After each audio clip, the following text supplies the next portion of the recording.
So the first question is, you heard about the news of the Korean K-pop Filecoin Day in Korea, right? How was it? It was so awesome. It was so cool. I looked at a lot of the video. I wasn't able to be there in person, but it looked amazing. And so I really hope to be there in the future. It looked so cool, and I watched a lot of the talks. So you guys did a great job. And also, can you please say one word to the Korean community of the vision of the Filecoin in the future? Yeah, and by the way, let me know about the next Filecoin Day in Korea. I'd love to be there. I'd like to be there in person and hang out. So whenever you're organizing the next one, please keep me posted so I can come this time. And yeah, in terms of the vision and the roadmap, I'll refer maybe to a few talks that I've given. I gave a talk today in Phil Singapore about the Filecoin master plan, and go check that out. And also Molly from the engineering team described the broader roadmap, but I'll give you some of the highlights now. So, step one for the Filecoin network is to amass a lot of hardware and build the world's largest decentralized storage network. We've basically done that, right? We built the blockchain, we built the network, we amassed the hardware, we solved that problem, and it's amazing to see the success so far. Step two is to onboard a lot of data, a lot of really valuable, useful data and useful applications. So the next step that everyone should be working on is bringing more really valuable use cases and applications. So go talk to businesses that need really cheap, valuable, useful data storage. Go talk to universities, go talk to governments. Those groups usually have large amounts of data that they want stored verifiably, and Filecoin is a great use case for those. So talk about bring some of those online.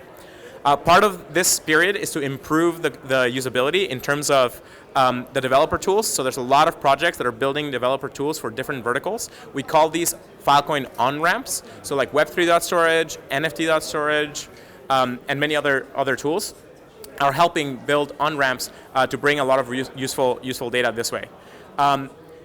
One of the next steps there is also the retrieval side. So building the retrieval market to enable a CDN level retrieval.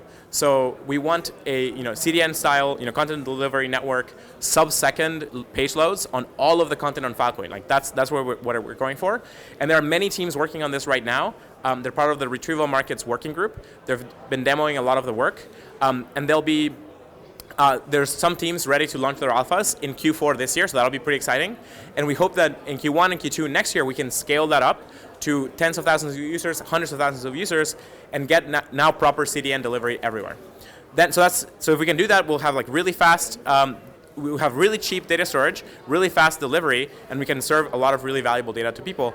Potentially, like at that point, we'll be ready for video. At that point, we can do like video processing and video distribution. So maybe we can do this video channel in the future through that, maybe in Q2 or Q3. Then after that, the step three in the plan is to bring computation to the Filecoin network. So that we can do that first by adding the FVM, so the Filecoin virtual machine, to bring smart contracts into the network. Then after that, we want to be able to do computational pipelines on top of the data. So think of being able to do all of the computational work that the cloud, the Web2 cloud provides. So think of long-running pipelines, things that you would put in Amazon Lambda or EC2 or other clouds like that. And we're going to bring all of that kind of utility to Filecoin. And we can do that by building layer 2 compute over data networks. And there'll be many built over the next year or two. And these they'll be based on different applications and different use cases. Some of them might use zero knowledge, some of them might use fully homomorphic encryption, some of them might use optimistic protocols. And so either way, we can end up with really large-scale data pipelines on top of Filecoin, and hopefully even machine learning data pipelines. Like that would be really amazing. Once we do that, we are ready to actually cross the chasm and bring all of the Web 2 applications into Web 3. That's going to take 2 to 3 years, and it's going to take 2 to 3 years for the entire blockchain space. One other thing I forgot to mention, scalability. So we want to be able to do, most of the blockchain space is working on hundreds of thousands or millions of transactions per second. We want to hit billions of transactions per second, or trillions of transactions per second. That's much, much harder. And we want to do it with a consensus protocol that we describe as hierarchical consensus. That's going to be shipping sometime next year or the year after. And yeah, so that's the roadmap. So again, amass hardware, and we've done that. So kudos to the Filecoin community for doing all of this already. Step 2 is to onboard massive amounts of valuable data into the network, make it retrievable. And step 3 is to bring computational pipelines to the network. So that's the roadmap overall.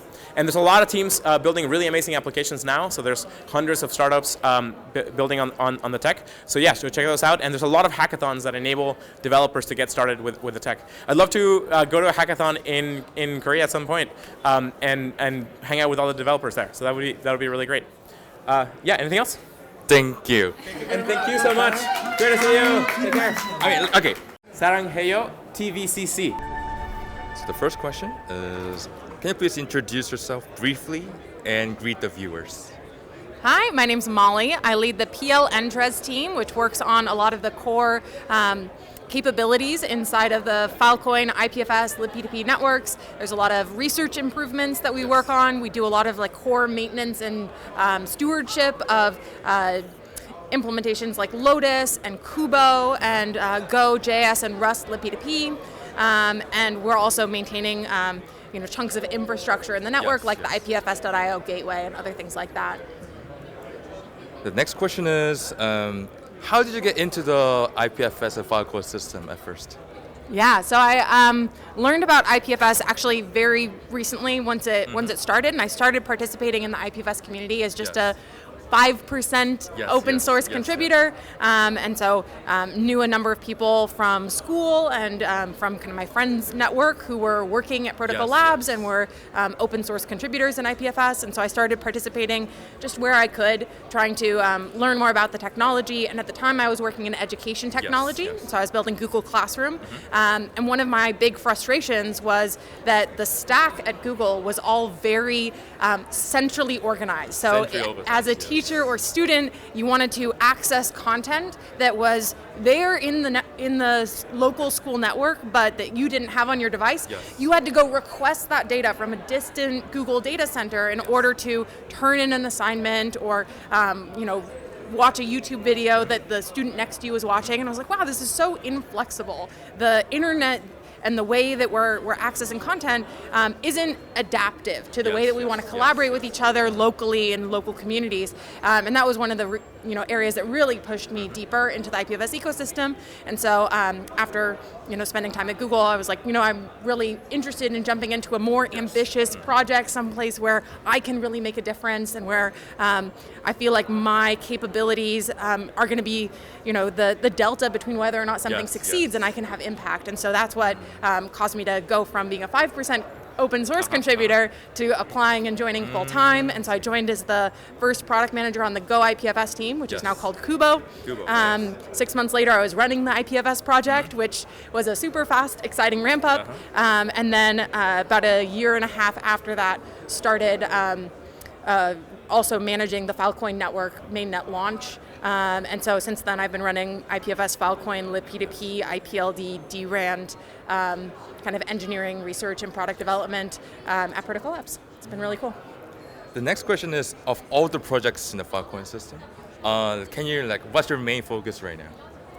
Oh, it's so hard because my team covers so many different projects in the PL ecosystem, and so I think I spend a lot of my time personally working closely with the Filecoin development team. So this is Lotus and the Filecoin virtual machine and other ways in which we are upgrading the core capabilities of the Filecoin network. So I'm also involved with the core devs community and collaborating with other Filecoin implementations like Lotus and Forest.